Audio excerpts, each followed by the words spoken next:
আসল না নকল, এই যে কোম্পানি দিয়েছে এই কোম্পানি আসল না নকল না সঠিক, এইটা নিয়ে দ্বিধাদ্বন্দ্বে থাকে না ভিসা হওয়ার পরে।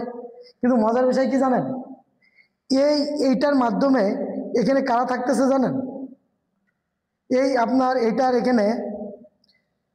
যখন আপনি রেজিস্ট্রেশনটা করতেছেন,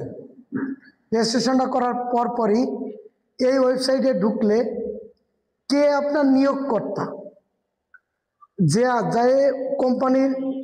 মাধ্যম দিয়ে আপনার ওয়ার্ক পারমিট এসেছে, ওই কোম্পানি এখানে থাকবে। ওই কোম্পানির তথ্য আপনি পাবেন যে হ্যাঁ এই রিক্রুটিং এজেন্সি